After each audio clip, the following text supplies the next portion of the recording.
నమస్కారం.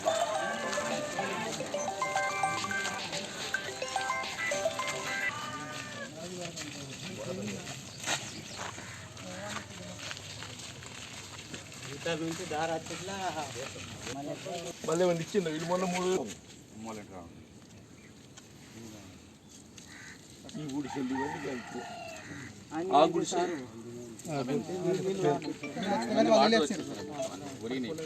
ఊళ్ళు ఎంతమందికి పైసలు ఇచ్చిండ్రు?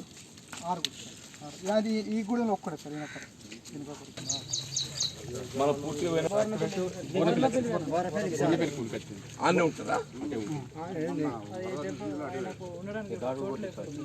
భార్య భర్త ఇద్దరు అట్లా ఉంటారా?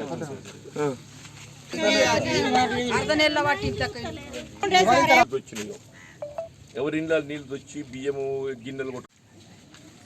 సరే వెళ్ళి సార్ నేను ఈ జగన్నాథ్పూర్కి వచ్చిన దాదాపు 200 ఎకరాల పైన పత్తి మొత్తం పోయింది సార్.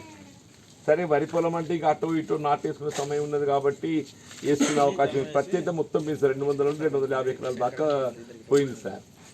మరి దాన్ని కనీసము అగ్రికల్చర్ డిపార్ట్మెంట్ కానీ రెవెన్యూ డిపార్ట్మెంట్ కానీ ఈ అంచనాలు సేకరించినట్టయితే ఏం లేదు సార్.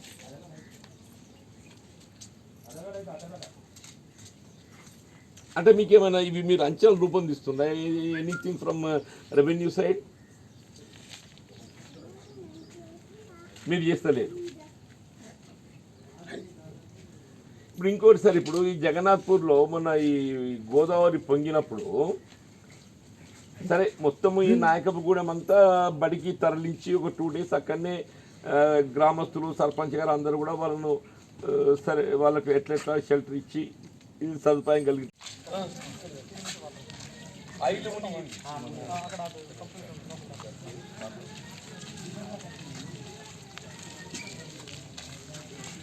కానీ వీళ్ళు ఓలేదు పాపం. రాత్రి పూట అంతేనా ఉన్నా ఎన్ని ఇంట్లో వచ్చిందో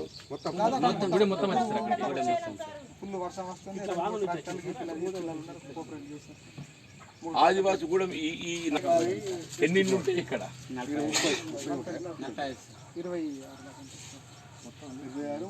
26 ప్రకారంగా 26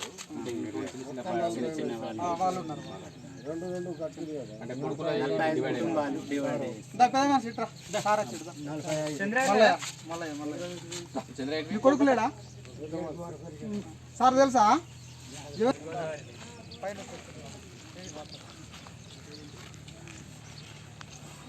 ఈ పొలాలు వచ్చి పక్కన అది పొలాలు చేసేంత సన్మా ఇది ఇవన్నీ మొత్తం వాటర్. ఇప్పుడు గోదావరి తాళ్ళు అవ్వాలన్నా తాళ్ళకి ఈ వాటర్ ఈ చెట్లే సార్ మొత్తం ఏరియా కాదు. ఇప్పుడు తాళ్ళు బోర్నపల్లి అవునా? ఇప్పుడు బాగు తాళ్ళు ఆవాలి ఉంటుంది కదా సార్. వాకు అవతల పక్కనే తాళ్ళు ఉన్నాయి సార్.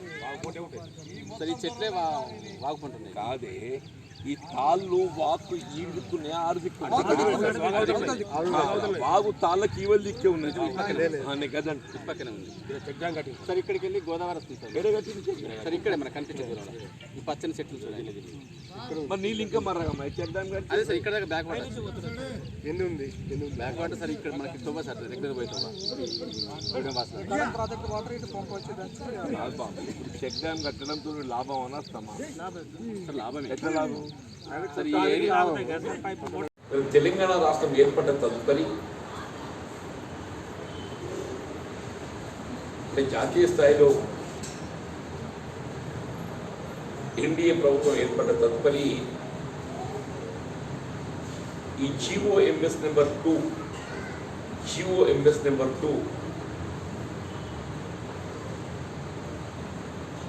ఇది కేంద్ర ప్రభుత్వ ఆదేశాలకు అనుగుణంగా అంటే కేంద్ర ప్రభుత్వ మార్గదర్శకాలకు అనుగుణంగా ఇదే ఆదేశాలు కేంద్ర ప్రభుత్వ మార్గదర్శకాలకు అనుగుణంగా రాష్ట్ర ప్రభుత్వం ఏదైతే ఈ GOMS నెంబర్ 2 జారీ చేయడం జరిగింది 15th June 2015.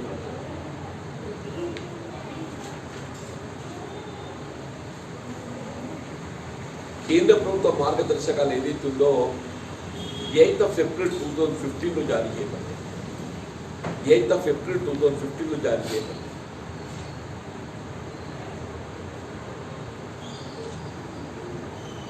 ఇది 2015 నుండి 2020 వరకు అమలు ఉండే విధంగా 2015 నుండి 2020 వరకు అమలు ఉండే విధంగా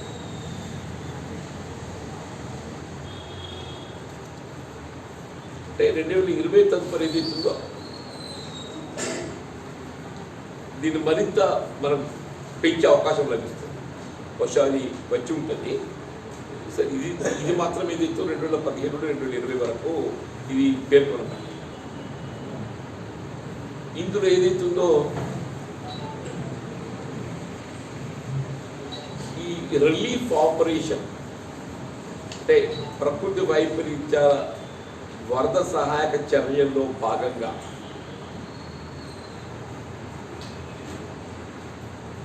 ఎవరైతే పాల్గొని చనిపోవడం జరుగుతుందో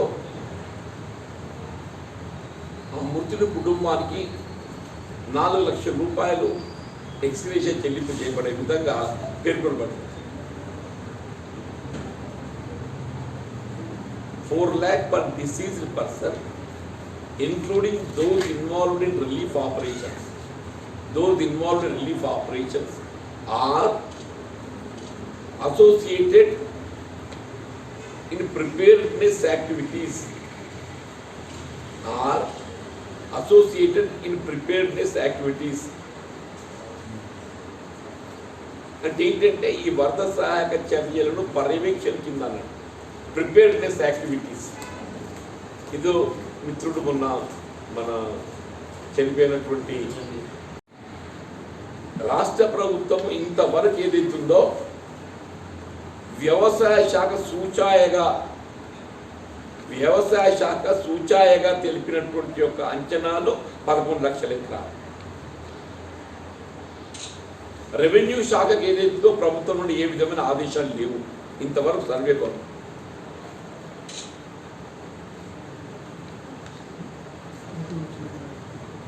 అంటే నేను ఇది అంటారు కదా, అవ్వ పెట్టది అడుక్కొని ఏది అన్నట్టు శాస్త్రం వెనుకటి తెలుసు కదనే, అవ్వ పెట్టది అడుక్కొని ఏది అన్నట్టు మన కేంద్ర ప్రభుత్వం కింద 75% పొందే అవకాశం ఉండగా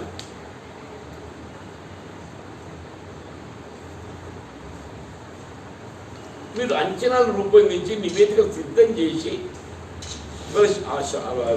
ఆశ్చర్యం ఏంటంటే వ్యవసాయ శాఖ మంత్రి నిరంజన్ రెడ్డి గారి పత్రికలు పేర్కొన్నది. ఇంకా అదృష్టం ఏంటంటే మనకి ఏ విధమైన పంట నష్టాలు పెద్ద జరగలేదు అని చెప్పాడు. మరి ఆయన ఏ మంత్రో ఏంటో మాకు తెలుస్తుంది.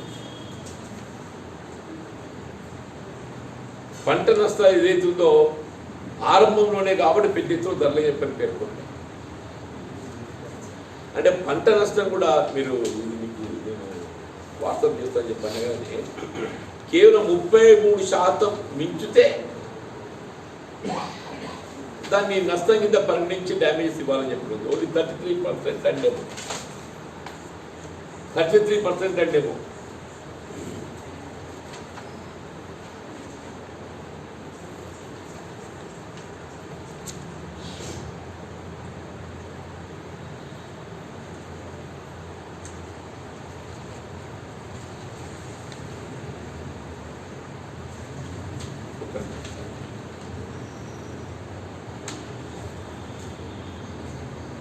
Input subsidy where crop loss is 33% and above. Specific mention చేసిన 33% and above అని చెప్పి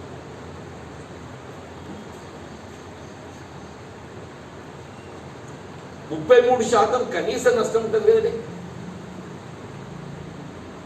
ఇలా పాపం కాటన్ అయితే ఇలా విత్తనం ఖరీదు 1000 రూపాయలు ఉంటుంది ఎకరానికి. వాడు మళ్ళీ సాగు చేయాలి, సేంద్రియ ఎరువులతో మొదలైతే రసాయనిక ఎరువులే కానీ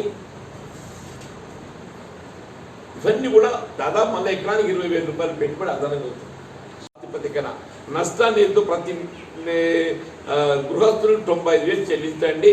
ప్రతి ఒక్కరికి ఏదో శాశ్వత నిర్మాణం 5 లక్షలతో మంజూరు చేయండి.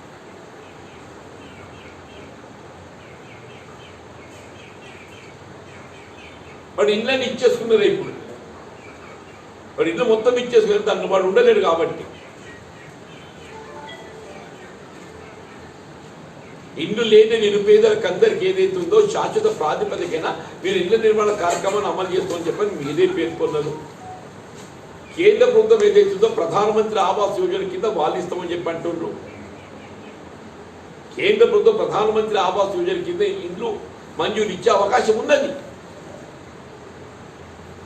ఇవన్నీ కేంద్రాన్ని నివేదించి మంజూరు పొందు అంటున్నాను. నేను ఎందుకు అలసత్వం అని చెప్పి అంటున్నాను.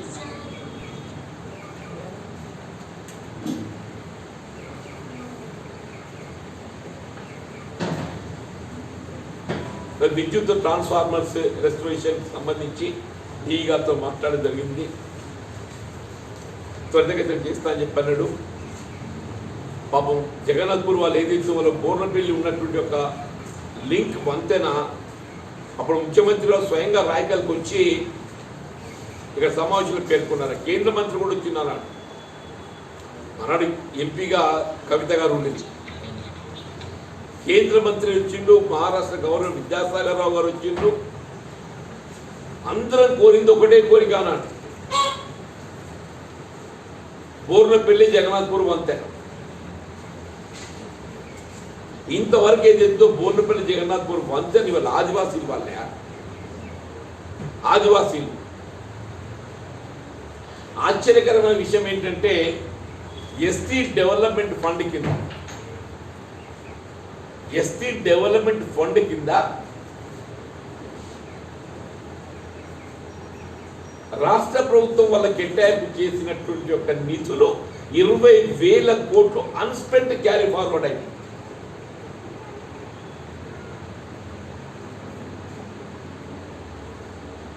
20,000 కోట్లు గిరిజనులకు చెందిన ఖర్చు పెట్టలేక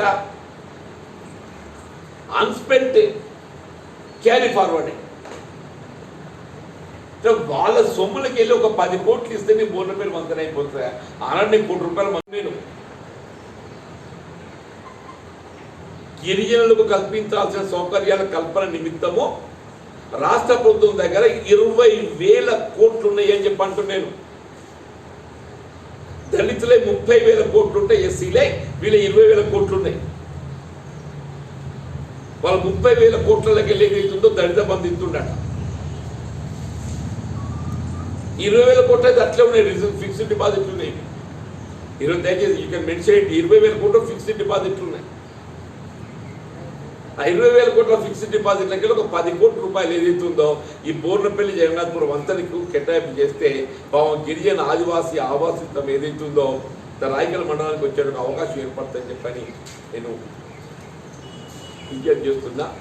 ముఖ్యంగా ఈ వరద ప్రాంతాల్లో చిక్కుకున్నటువంటి ఒక బాధితులు నిర్వాసితులకు ప్రభుత్వ పరం కల్పించవలసినటువంటి ఒక సహాయం ఇలా ప్రభుత్వ ఆదేశాలకు అనుగుణంగా కేంద్ర ప్రభుత్వం